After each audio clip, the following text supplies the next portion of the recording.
Hello बच्चों, आज हम शुरू करते हैं चैप्टर 3 साइंस 10th क्लास, जिसका नाम है मेटल्स एंड नॉन मेटल्स का पार्ट 2।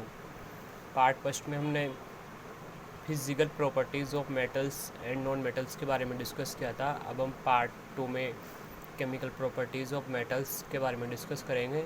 और अगर आपको पार्ट 1 में कोई प्रॉब्लम है, कोई डाउट है, तो आप कमेंट सेक्शन में जाके कमेंट करके अपना डाउट क्लियर कर सकते हैं। आपके कमेंट का आपको रिप्लाई 100% मिलेगा।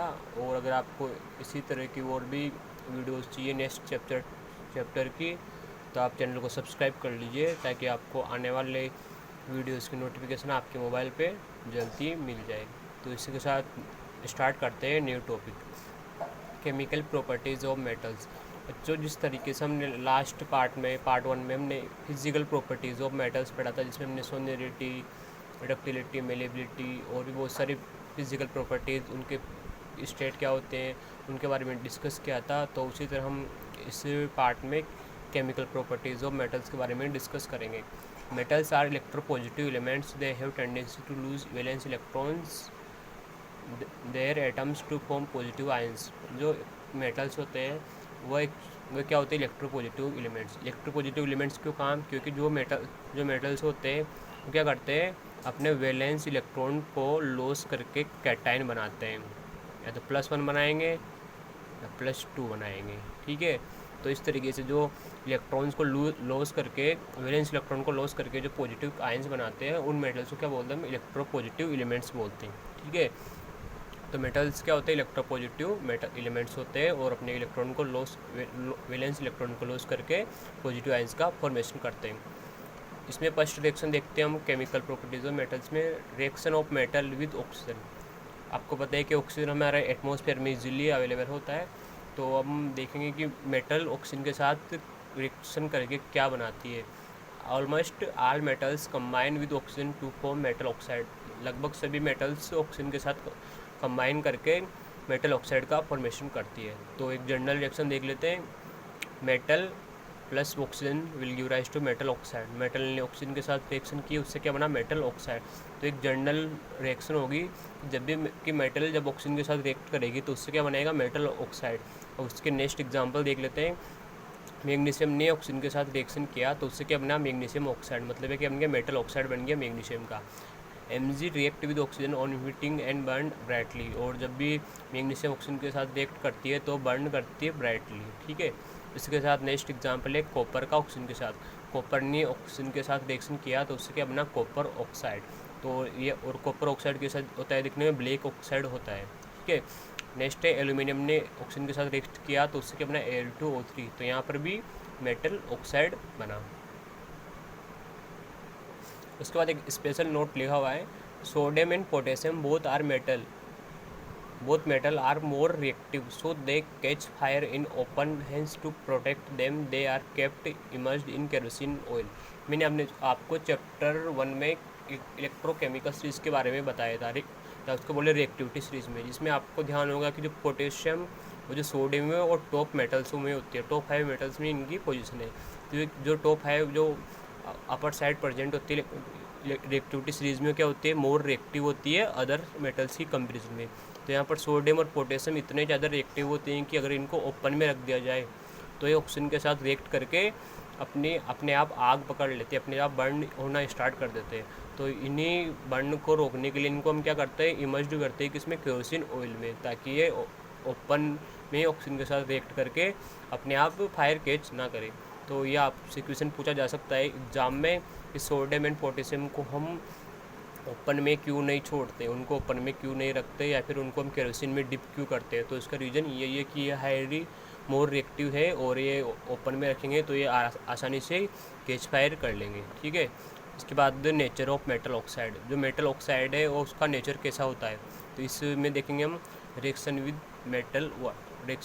वाटर। जो मेटल ऑक्साइड है उसकी रिएक्शन देखेंगे वाटर के साथ। यहाँ पर फर्स्ट है Na2O प्लस H2O। यहाँ पर सोडियम ऑक्साइड है, सोडियम का ऑक्साइड मेटल ऑक्साइड, इसने H2O वाटर के साथ रिएक्ट किया, इससे क्या बना? बेस NaOH, एक बेस बना।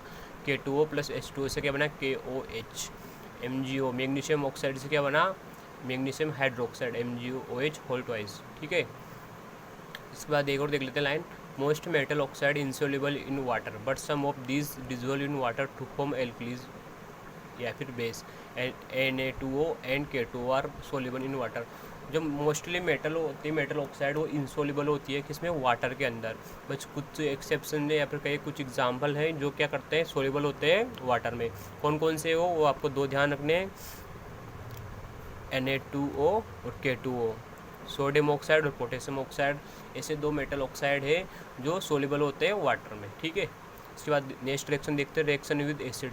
Metal oxide react with dilute acid to form salt and water. ये इजी सा है, मैंने आपको न्यूट्रलाइजेशन रिएक्शन चैप्टर 1 में बताया था कि जब भी बेस एसिड के साथ रिएक्ट करते हैं तो उससे क्या बनता है, सोल्ट प्लस H2O। तो ये रिएक्शन यहाँ पे लिखी हुई है, कैल्शियम ऑक्साइड जो क्या एक बेस है एल्कलीज प्लस 2HCl एसिड के साथ रिएक्ट किया तो उससे क्या बना, कैल्शियम क्लोराइड। कैल्शियम क्लोराइड क्या है, सोल्ट प्लस H2O, ठीक है। मैग्नीशियम ऑक्साइड एसिड के साथ रिएक्ट किया तो यहाँ बना मैग्नीशियम क्लोराइड प्लस H2O। तो जब भी एसिड बेस के साथ रिएक्ट करता है तो उससे क्या बनता है, सोल्ट प्लस H2O। तो ये रिएक्शन कौन सी रिएक्शन बोल सकते हैं हम इसको, न्यूट्रलाइजेशन रिएक्शन, जो हमने चैप्टर 1 में डिटेल से स्टडी की थी। इसके बाद नेक्स्ट देखते हैं एक एम्फोटेरिक ऑक्साइड, कि एम्फोटेरिक ऑक्साइड क्या होते हैं। Oxide which react with both acid and base to give salt and water are known is amphoteric oxide. अभी तक हमने जो भी ऑक्साइड देखे थे वो या तो एसिड के साथ रिएक्ट करते हैं या फिर बेस के साथ रिएक्ट करते हैं, पर कुछ ऐसे भी ऑक्साइड है मेटल के ऑक्साइड जो एसिड के साथ भी रिएक्ट करते हैं एंड बेस के साथ भी रिएक्ट करते हैं। तो ऐसे कौन कौन से एग्जाम्पल है जो एसिड एंड बेस दोनों के साथ रिएक्ट करते हैं, तो आपको अभी 10th क्लास के हिसाब से केवल दो ही ऐसे एग्जाम्पल लर्न करने हैं। वो कौन कौन से, Al2O3 and zinc oxide, aluminium oxide and zinc oxide. ये आपको दो ही एग्जाम्पल अभी ध्यान रखने हैं। आप नेक्स्ट हायर क्लासेस में 2 से ज़्यादा 8-10 एग्जाम्पल याद करने पड़ेंगे जो एम्फोटेरिक ऑक्साइड होते हैं, पर अभी आपको 10th क्लास में केवल 2 ही याद रखने हैं, aluminium oxide and zinc oxide. बहुत ही इंपॉर्टेंट क्वेश्चन है या बहुत ही इंपॉर्टेंट पॉइंट है। तो आप देख सकते हैं यहाँ पर एल्यूमिनियम ऑक्साइड ने HCl के साथ रिएक्ट किया तो उससे क्या बना, AlCl3 प्लस H2O, ठीक है। इसी तरह एल्यूमिनियम ऑक्साइड ने बेस के साथ भी रिएक्ट किया, HCl एसिड है और NaOH बेस है, तो यहाँ पर भी NaAlO3। तो कहने का मतलब है कि जो एम्फोटेरिक ऑक्साइड है उसका हमें एग्जाम्पल ध्यान रखना है कौन कौन सी है। तो अभी Al2O3 और zinc ZnO, zinc oxide and aluminium oxide, ये आपको ध्यान रखना है। और आप ये रिएक्शन देख सकते हैं कि जो एम्फोटेरिक ऑक्साइड है वो एसिड के साथ रिएक्ट करते हैं और बेस के साथ भी रिएक्ट करते हैं। इसके बाद एक नेक्स्ट टर्म देखते हैं, एनोडाइजिंग। एनोडाइजिंग हम क्यों करते हैं, क्या प्रोसेस है, कैसे करते हैं, अभी हम इसके बारे में डिस्कस करेंगे। तो वाई मीन्स हम इसको क्यों करते हैं, it resistance to further corrosion. ये फर्दर कोरोजन से रोकने के लिए रेजिस्टेंट प्रोवाइड कराता है। कौन, एनोडाइजिंग प्रोसेस। एनोडाइजिंग प्रोसेस क्या होती है वो हम देख लेते हैं। Anodizing is a process of forming a thick oxide layer of aluminium. This aluminium oxide coat make it resistant to further corrosion. Anodizing में हम एक थिक ऑक्साइड की लेयर बनाते हैं, किसके, एल्यूमिनियम की। और एक थिक एल्यूमिनियम ऑक्साइड की लेयर क्या करती है, यह किसी भी मेटल को रेजिस्टेंट प्रोवाइड करती है, किससे, कोरोजन से, ठीक है।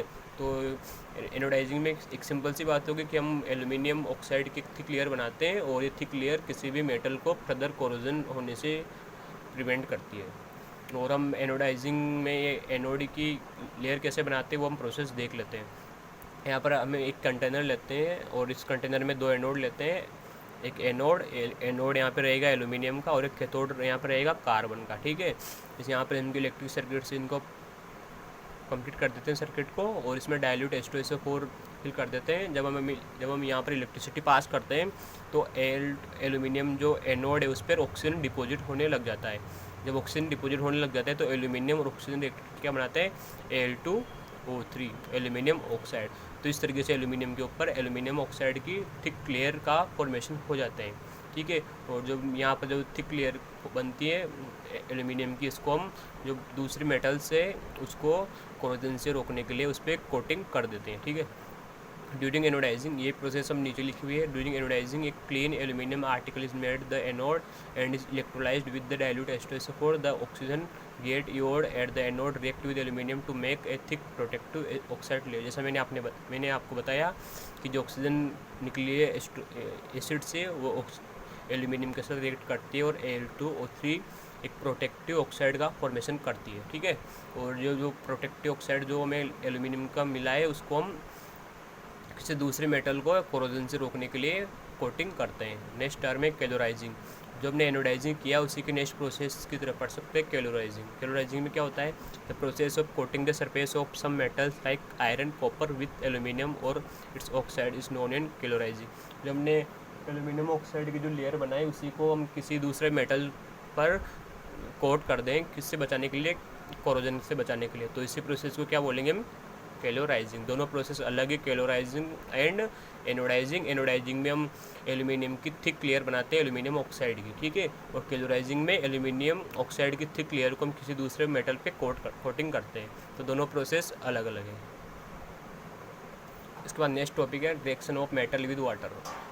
जो मेटल होते हैं जो मेटल होते हैं वो वाटर के साथ डिफरेंट मेथड से रिएक्ट करते हैं। कुछ मेटल्स कोल्ड वाटर के साथ रिएक्ट करती है, कुछ हॉट वाटर के साथ रिएक्ट करती है, कुछ स्टीम के साथ रिएक्ट करती है, कुछ मेटल ऐसी होती है जो किसी भी तरह के वाटर के साथ रिएक्ट नहीं करती है। तो इस पोर्शन में हम ये चीज़ें देखेंगे।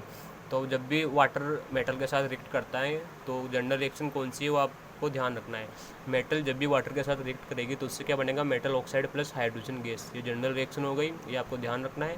मेटल ऑक्साइड प्लस वाटर, इससे क्या बना, मेटल हाइड्रोक्साइड। तो ये दोनों जनरल रिएक्शन आपको ध्यान रखनी है। क्या ध्यान रखना है कि मेटल जब भी H2O के साथ रिएक्ट करेगा तो उससे बनेगा metal oxide plus hydrogen gas. और मेटल ऑक्साइड जब वाटर के साथ रिएक्ट करेगा अगेन तो उससे क्या बनेगा, मेटल हाइड्रोक्साइड। तो पहले यहाँ पे देख लेते हैं रिएक्शन विद कोल्ड वाटर, या फिर बोले फर्स्ट देखते हैं रिएक्शन विद कोल्ड वाटर में। Sodium and potassium react with cold water violently and catch fire immediately.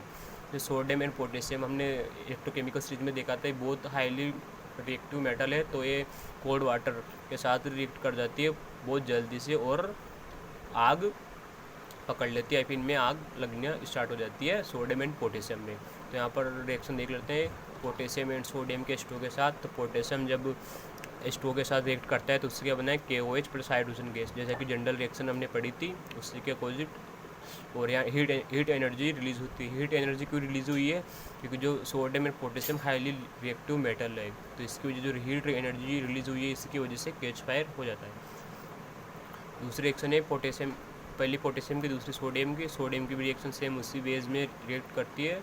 तो यहाँ पर देखें तो पोटेशियम सोडियम हाइड्रोजन के साथ H2O के साथ रिएक्ट किया, उससे बना NaOH बेस और hydrogen gas plus heat release हुई, ठीक है। तो ये तो देख लिया कि sodium and potassium cold water के साथ ही रिएक्ट कर लेती है। क्यों रिएक्ट कर लेती है, क्योंकि sodium potassium are highly reactive metal. Next बी देखते हैं हम, calcium and magnesium react with H2O only on heating. जो हमने देखा कि सोडियम एंड पोटेशियम तो ओनली कोल्ड वाटर के साथ रिएक्ट कर लेती है, पर जो कैल्शियम एंड मैग्नीशियम होती है वो कोल्ड वाटर के साथ रिएक्ट नहीं करती। इसमें हमने जो वाटर होता है उसको वार्म या फिर टेम्परेचर प्रोवाइड कराना होता है तभी ये रिएक्ट करती है। तो यहाँ पर देख लेते हैं कैल्शियम प्लस H2O मीन्स हमने वाटर को गर्म किया तब जाके रिएक्शन हुई। रिएक्शन से क्या बना, सेम उसी तरह जनरल रिएक्शन देख लेते हैं। मेटल वाटर के साथ रिएक्ट किया, उससे क्या बना, metal oxide plus hydrogen gas. तो यहाँ पर भी metal oxide calcium hydroxide plus hydrogen gas और मैग्नीशियम जब रिएक्ट किया तो उससे क्या बना, H2O के साथ प्लस हीट मतलब टेम्परेचर, मतलब हमने वाटर को गर्म किया तो उससे क्या बना, magnesium hydroxide plus hydrogen gas. इसके बाद एक नेक्स्ट इंपॉर्टेंट नोट देख लेते हैं, both these metals are heavier than water. कौन कौन सी मेटल की बात कर रहे हैं हम, कैल्शियम एंड मैग्नीशियम की। But floats over the water surface because hydrogen bubble stick to the metal surface. हमने ये पढ़ा है अपनी प्रीवियस क्लासेस में कि जो कोई भी मेटल्स या कोई भी जो एलिमेंट या फिर कोई भी जो मटेरियल होता है अगर वो वाटर से हेवी है तो वो फ्लोट नहीं करता है, वो वाटर में डूब जाता है। और यहाँ पर क्या देखा है कि जो कैल्शियम एंड मैग्नीशियम ये वाटर से हेवी है फिर भी ये वाटर की सरफेस पर फ्लोट करते हैं। क्यों करते हैं, इनका रीज़न क्या है, because hydrogen bubble stick to the metal surface. Hydrogen के जो बबल्स होते हैं वो मेटल सरफेस पर स्टिक कर जाते हैं, इसकी वजह से कैल्शियम एंड मैग्नीशियम वाटर की सरफेस पर फ्लोट करते हैं, ठीक है। समझ में आ गया आपको।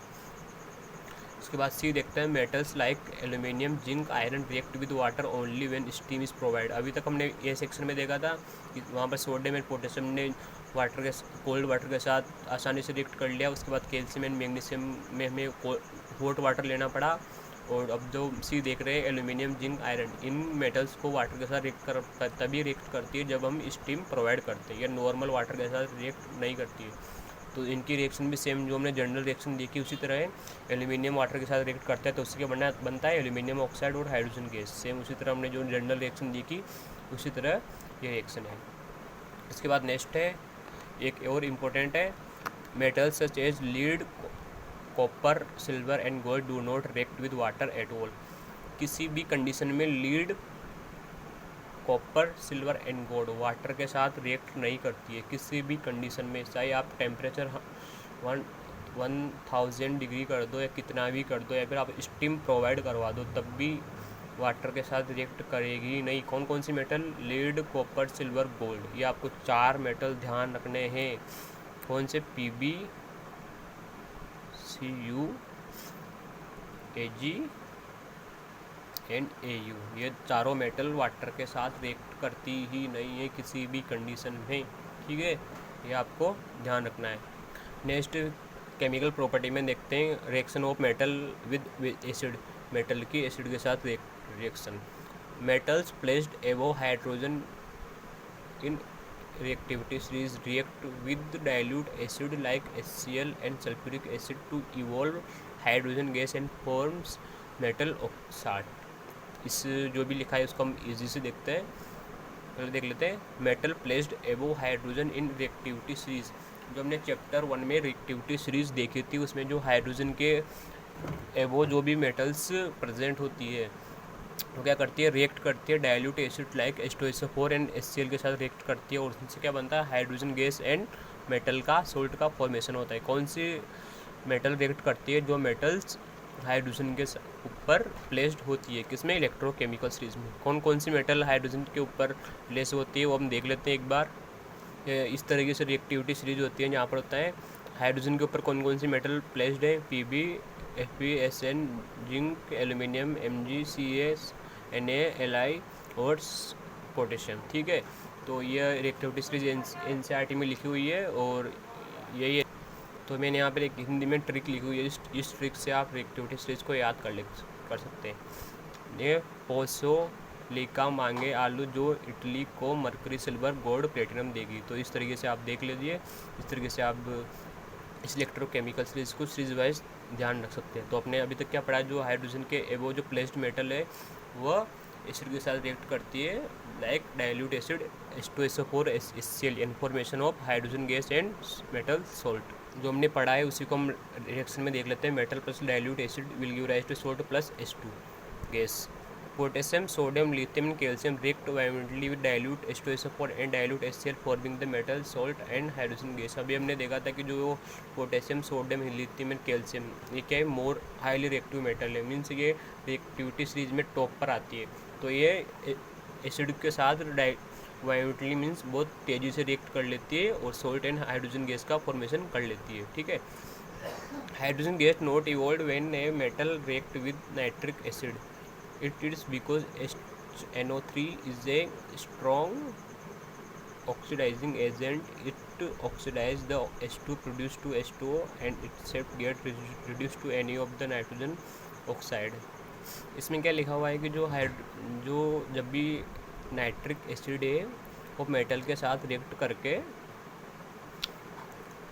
यहाँ पर क्या फॉर्मेशन नहीं करता, हाइड्रोजन गैस रिलीज नहीं होती है। क्यों नहीं होती है? उसका रीज़न है it is because HNO3 is a strong oxidizing agent, so it oxidize the H2 produced to H2। ये H2 को तो H2O में ऑक्सीडाइज कर देता है और खुद itself reduce to any of the nitrogen oxide N2O, NO, NO2।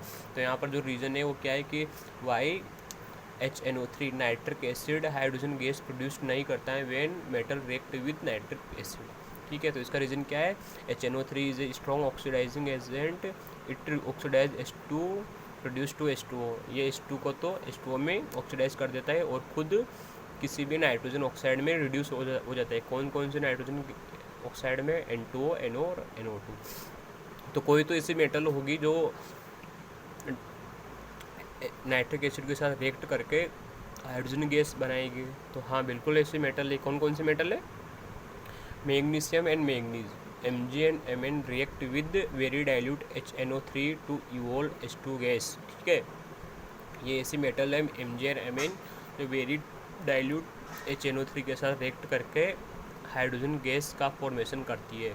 ये रिएक्शन देख लीजिए, Mg एंड Mn ने रिएक्ट किया वेरी डाइल्यूट HNO3 के साथ, उससे क्या बना, metal nitrate plus hydrogen gas का फॉर्मेशन हुआ। इसके बाद नेक्स्ट एक छोटा सा टॉपिक हुआ है, बहुत इंपॉर्टेंट है, इससे एग्ज़ाम में क्वेश्चन आया हुआ है और इन फ्यूचर में भी बोर्ड में एग्ज़ाम में इस टॉपिक से क्वेश्चन आ सकता है। तो ये टॉपिक आप ध्यान से पढ़ेंगे, बहुत छोटा सा टॉपिक है और बहुत ही इंटरेस्टिंग टॉपिक है।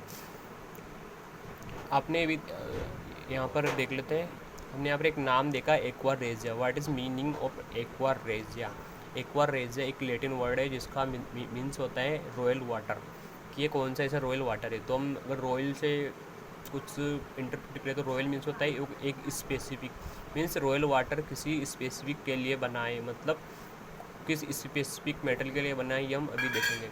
तो पहले देख लेते हैं एक्वारेजिया का फॉर्मेशन कैसे होता है। Aqua regia is freshly prepared mixture of concentrated HCl and concentrated HNO3 in the ratio of 3:1 by volume. 3 मोल हम यहाँ पर कंसनट्रेटेड HCl लेंगे और 1 मोल HNO3 लेंगे। कौन सा? कंसनट्रेटेड। तो इसी से हम क्या बनाएंगे, एक्वारेजिया का फॉर्मेशन हो जाता है। Aqua regia is highly corrosive and fuming liquid. It is one of the few reagent that is able to dissolve gold and platinum. हमने देखा कि जो मेटल होती है, Ag हो गई, सिल्वर हो गया, गोल्ड हो गया, कॉपर हो गया, ये बहुत ही लो रिएक्टिव मेटल है, ये किसी के साथ रिएक्ट करती ही नहीं है। तो यहाँ पर हमने एक लेबोरेटरी में एक एक्वारेजिया का फॉर्मेशन किया, 3 mole of concentrated HCl and 1 mole of concentrated HNO3, जो क्या करता है गोल्ड एंड प्लेटिनम के साथ भी रिएक्ट कर देता है। तो ये क्या करता है, डिजोल्व कर देता है किसको, गोल्ड एंड प्लेटिनम को। तो जो भी जो गोल्ड की जो क्लीनिंग में जो सॉल्यूशन देखा होगा आपने किसी ने, तो वो क्या होता है, वो एक्वारेजिया ही होता है, जिसकी वजह से गोल्ड में शाइनिंग आ जाती है वापस गोल्ड से। जब हम एक्वारेजिया की सॉल्यूशन को गोल्ड से निकालते हैं तो इसमें जो शाइनिंग आ जाती है किसमें, गोल्ड में, गोल्ड की वजह से। पर उसका एक देखें तो आप एक उसका नुकसान भी है कि जब हम गोल्ड को एक्वारेजिया के सॉल्यूशन में डिप करते हैं, उसमें डालते हैं, तो गोल्ड क्या होता है, डिजोल्व हो जाता है। और डिजोल्व होकर कुछ पार्टिकल्स या फिर कुछ मिलीग्राम गोल्ड में भी उस एक्वारेजिया में डिजोल्व हो जाए और वो एक्वारेजिया के साथ ही रह जाए और वो जो आपकी जो ज्वेलरी है गोल्ड की वो उससे अलग होके निकल जाए। तो जो इससे क्या होगा, अगर आप बार बार एक्वारेजिया से क्लीनिंग करते हैं गोल्ड की, तो उससे आपके गोल्ड का वेट कम हो सकता है। और आपको पता ही है कि गोल्ड की प्राइस